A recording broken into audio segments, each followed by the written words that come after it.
Asalaamu calaykum saaxiibayaal soo dhawaada waa walaalkiinii khulaasada anime oo maanta idin wado muuqaal aad iyo aad u xiiso badan teeda kale saaxiibayaal muuqaalkan gaarsiiya halkii oo like ah haddaadan kusoo biirin channelka subscribe saar gambaleelkana furo si ay kuu soo gaaraan muuqaaladeeni xiisaha badan anime waxa uu ku bilaabanayaa wiil magiisa la yiraahdo Seth wuxuu ahaa wiil aan taxadir lahayn oo geesi ah oo ku riyoon jiray inuu noqdo sihiroole aan la barbardhigi karin kuwa kale dhanka kale wuxuu u socdaa inuu la kulmo saaxiibtiisii Tommy taas oo ku sugaysa gudaha keenta dhexdeeda markii Seth yimid Tommy ayaa canaanatay iyadoo leh maxaa buugaagta u celin weyday Seth wuu raaligeliyay oo wuxuu yidhi ha welwelin waan u celin doonaa dabadeed wuxuu soo saaray dhowr buug oo sihir ah oo ku qarinayay boorsaddiisa Tommy ayaa si yaab leh u tiri ma buugaag kale ayaa ka hadhay maktabadda Alma si kalsooni leh ayuu uga jawaabay tan looma yaqaano hadooyo ilaa iyo inta aan idna i arag kahor ayaa u celin doonaa wuxuu furay mid ka mid ah buugaagtiisii sihirka wuxuuna isku dayay sihir laakiin ma uusan samayn wuxuu isku dayay mid kale oo isla natiijadaas ayaa u soo baxday kadib markii uu nijabay wuxuu isticmaalay sihirkiisii isagoo tamar aad u badan ku aroorsaday gacantiisii kahor inta uusan galin dhagax weyn oo u dhow ayaa tuuray isagoo kor u tuuray si yaab leh Tony way yaabtay iyadoo qaylinayso waa maxay awooddaasi Seth wuxuu diyaar u ahaa inuu faano laakiin si lama filaan ah ayay u ogaadeen in dhagaxii weynaa uu ku dhacay beer u dhow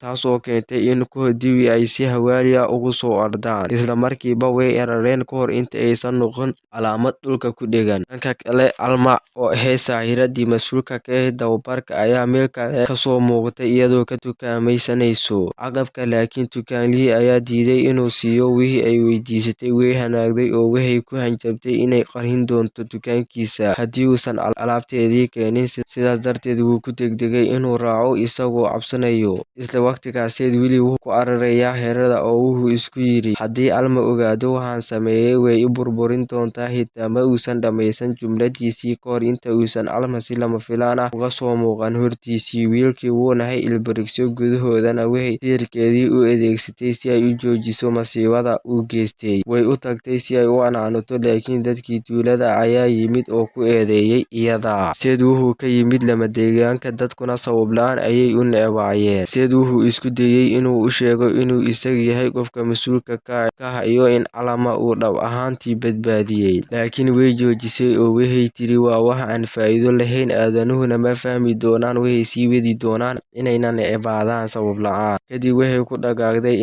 inay bixin doonto khasaarahaas Seth ayay qaadatay oo meeshii ayay ka degtay daqiiqado kadib Seth ayaa la arkay isagoo nadiifinaya derbiyada qalcadooda si loogu ciqaabo sababtoo ah dhibaato ayaa lagu eedeeyay wuxuu weydiiyey maxaad ugu ogolaatay inay eed oo dhan ku saaraan anagu waxaan nahay saaxiriinta iyaguna waa kuwa naga badan waxay ku jawaabtay dhab ahaantii aadanuhu waxay noo arkaan si la mid ah sida ay u arkaan bahalada cadowga ah ee khatarta ku ah badbaadadooda si kale haddii loo dhigo iyagu waxaan u nahay bahalo Seth ayaa qayliyay anagu bahalo ma nihin anagu la'aanteena aadanuhu waxay noqon lahaayeen sida kuwa dhintay oo kale laakiin Alma ayaa sii wadata haddii dhammaan xayawaanka cadowga ah ee ka baxaan adduunkan malaha markaas aadanuhu si caadi ah ayay noola dhaqmi karaan maalintii xigtay Seth wuxuu aaday inuu Tommy kula kulmo keenta dhexdeedii sida caadiga ahayna wuxuu isku dayay inuu isticmaalo sihirkiisii laakiin wuu ku guuldareystay mar kale Tommy ayaa u sheegtay hooyadeeda ayaa shalay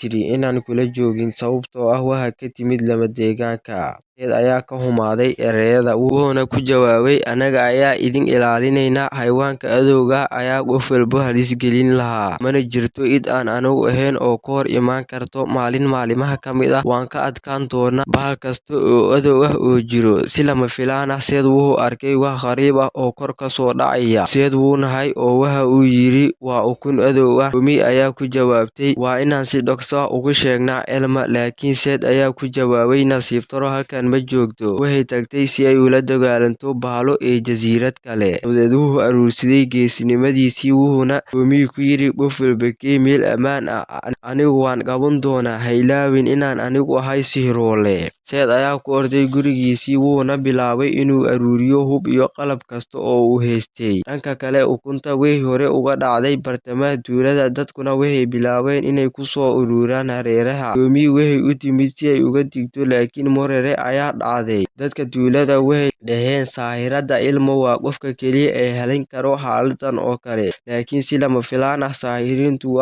wax muhiim ah miyaanay ahayn. Sead ayaa ku dhawaaqay, qof walba halkee bay ukuntu ka jirtaa? Mid ka mid ah dadka tuulada ayaa ku jawaabay, waxaad u egtahay doqon bilow rajo leh oo loogu talagalay kii loo hirsaaday badbaadinta tuulada. Ukunta waxay bilowday inay dillaacdo, gudahana waxaa ka soo baxay bahal weyn oo adow ah. Sead ayaa weeraray isagoo ku tuuray qarax, laakiin wax saameyn ah ma yeelan. Kadibna wuxuu isticmaalay seeftiisii, laakiin way jabtay. Sead waxaa lagu dhuftay dhismo isagoo aan dhaqaaqi karin. Toomi ayaa u orday xaggiisii, dhismuhuna wuxuu ku dhowaaday inuu ku dhaco. Sead markii bahalku arkay Toomi way ka soo booday, laakiin Sead ayaa daqiiqadii ugu dambeysay isagoo ilaalinaya oo ku qaylinaya inay baxsato. Sead si tartiib tartiib ah ayuu u daciifay, laakiin si lama filaan ah weerar sihir ayaa yar ka soo dhacay isagoo garaacaya bahalka oo ka riixaya Sead isagoo ka badbaadiyay dhimasho. Saaxirkii hore iyo kooxdiisii way soo muuqdeen iyagoo Sead ka yaabiyay. Waxay ahayd markii ugu horreysay uu arko saaxiriin aan ahayn calaamad, laakiin wiilkoodii kuma filna inuu ka adkaado bahalka. Way kacday mar kale. Saaxirkii hore wuxuu amray 2 xubnood oo kooxdiisii ka mid ah inay xakameeyaan xayawaankan, oo isla markiiba way sameeyeen. Sead awood ayay siiyeen oo ku qayliyay, aan kula dagaalamo.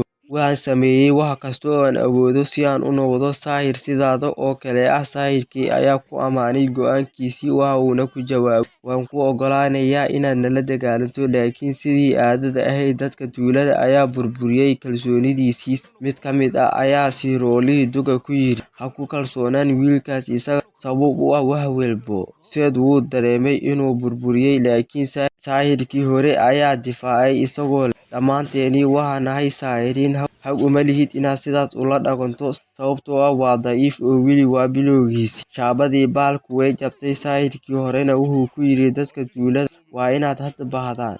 Waxay ku jawaabeen, ma awoodno, qoyskeenii weli waxay ku jiraan guryaheennii. Wuxuu yidhi, waxaan idinka caawin doonaa inaad qaadaan, laakiin waxaan u baahanahay qof mashquuliyo. Bahalka wuxuu u jeestay Sead oo weydiiyay, ma samayn kartaa? Sead si kalsooni leh ayuu ugu jawaabay, haa. Qof walba dib ayuu ugu laabtay. Markii shaabadda daciiftay, Sead wuxuu urursaday xooggiisii wuxuuna isku diyaariyay inuu dilo bahalka. Sead wuxuu ku dhuftay dharbaaxo xooggan, laakiin wuu la yaabay markii uu arkay inuu jirkiisii uu noqday mid aag ah. Bahalkii ayaa ku booday oo si aan kala joogsi lahayn eryadey. Sead wuxuu isku dayay inuu boodo oo uu laado, laakiin waxba ma shaqayn. Markii bahalku ku dhowaaday inuu dhammeeyo, Sead wuu baxsaday oo xooggiisii mar kale ayuu urursaday, laakiin bahalku wuxuu ka tuuray tuulada oo dhan isagoo ku dhuftay dhisme. Waqtigaa, Toomi iyo dadka tuulada waxay gaareen bangiga oo uu ka shaqaynayay aabbihii Toomi, waxayna u sharxeen wax walba. Wax yar kadib, saaxirkii hore iyo kooxdiisii ayaa yimid oo ku yidhi, weli ma joogtaan? Dhanka kale, Sead wuxuu diyaariyay inuu qorshe uu ku xiro bahalka, isagoo adeegsanaya silsiladda sixirka.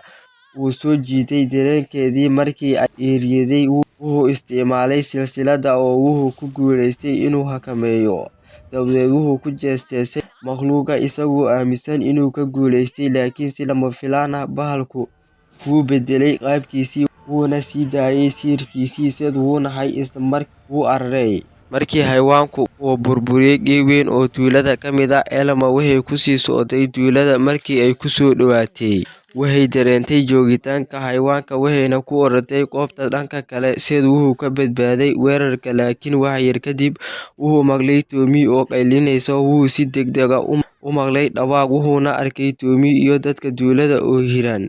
Dambiilayaashu waxay ahaayeen saaxirkii hore iyo kooxdiisii, kuwaas oo ku yidhi, waa qaladkiinii inaad hore u aragteen. Waxayna bilaabeen inay lacagtii oo dhan ka xadaan bangiga. Markii Sead weydiiyayna ma halkan ka socdo. Saaxiirkii odayga ayaa ku jawaabay, aad baa nooga caawisay inaad mashquuliso bahalkii adowga ahaa. Sidaas darteed waxaan aruurinay hanti. Dadkii tuulada ayaa si khaldan u qiimeeyay Seth waxayna ku qayliyeen, waa saaxiib leeyahay Tommy oo keliya sababtoo ah waxaad ogtahay in aabaheedii ku shaqeeyo bangiga. Seth wuxuu isku dayay inuu isdifaaco laakiin waxba ma tarin. Saaxiirkii odayga ayaa boorso lacag ah u tuuray wuxuuna ku yiri, waa ku mahadsantahay caawimaadaada.